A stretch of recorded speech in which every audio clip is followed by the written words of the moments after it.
नमस्ते दोस्तों, जिंदगी को एक नदी की भांति जीना चाहिए।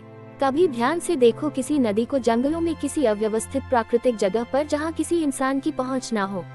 आप देखना वो कैसे निश्चल वेग से चलती रहती है, आराम कभी दौड़ती है, कभी मस्तती हुई सी थोड़ा इधर थोड़ा उधर हो कर चलती है। रास्ते में आती हुई हर चीज को अपने निर्मल प्यार वाले ठंडे जल से भिगोती रहती है, कभी जरा सा रुककर किसी निम्न स्थान को अपने जल से भर देती है और फिर अपने लक्ष्य की तरफ बढ़ चलती है। वो लक्ष्य जिसका कि उसे पता है कहाँ है, पर रास्ते का पता नहीं और उसे वो खुद बनाती है।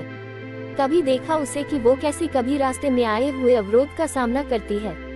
अवरोध आने पर वो रुककर खुद के जल को इकट्ठा करती रहती है धैर्यपूर्वक, और फिर जरूरी शक्ति एकत्रित होने पर उस अवरोध पर से लांघ जाती है, या फिर वो अवरोध जब डटा रहता है तो उसे जड़ से उखाड़कर उसका अस्तित्व ही मिटा देती है और कुछ दूरी पर जाकर फिर से शांत होकर चलती रहती है।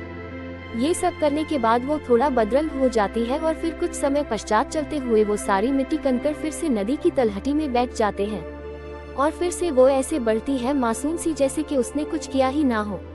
इस तरह बढ़ती हुई सरिता पिछली सब यादें भुला देती है और फिर से तरोताजा एक बच्चे के समान अटखेलियां करती हुई अपने स्वाभाविक गुणों के साथ अपने सफर को जारी रखती है।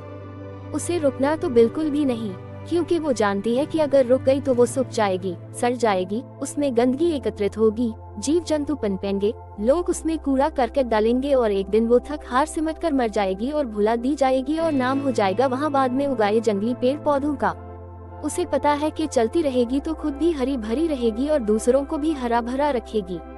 इस तरह से बहती हुई नदी में गिर जाने पर लुढ़कते हुए नुकीले खुरदरे पत्थर भी गोल और चिकने हो जाते हैं और अपना निखार और कीमत बढ़ा लेते हैं। आपने ये भी देखा होगा कि बहती हुई नदी से कल कल करता हुआ कितना मधुर संगीत निकलता है, उसको छूती हुई हवा में कितनी ताजगी होती है, उसके आसपास बसे हुए पेड़ पौधे कैसे लहराते रहते हैं, और तो और आसपास से आए हुए कीट पतंगे कैसे कैसे उसे चूम चूम कर झूमते गाते रहते हैं। परिंदे भी आकर बहते जल में मस्तियाँ करते रहते हैं। वो सब की और सब उसके।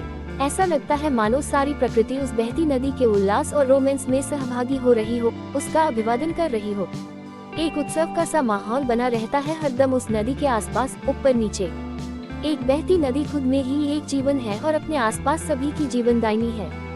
तो मैं अपना जीवन भी एक नदी की ही भांति जीना चाहता हूँ और कुछ कुछ जी भी रहा हूँ, जो कि कभी मस्ती करती है, कभी गंभीर हो जाती है, कभी शांत तो कभी प्रचंड। पर अकेली बहती हुई नदी ही अपना स्वाभाविक गुणों वाला वर्चस्व बचाए रख सकती है। शहरों में आ जाने से वो बहुत धीरज हो जाती है। लोग अपना ही इस तरह का जीवन जीने वाले इंसान के साथ रहने का ये फायदा है कि उनका भी जीवन निर्मल, स्वच्छ और उल्लास वाला हो जाएगा, जैसे एक नदी गंदगी को भी अपने साथ बहा ले जाती है, दूसरों की जिंदगी में उल्लास भर देती है, कीमत बढ़ा देती है, गलत लोगों का डटकर सामना करती है और अंत में अपने लक्ष्य का आलिंगन करती है। अब आप खुद ही विचारों नबी रहे हैं। वीडियो अच्छी लगी तो लाइक कर देना। अब मिलेंगे नेक्स्ट वीडियो में, तब तक लिए बाय बाय।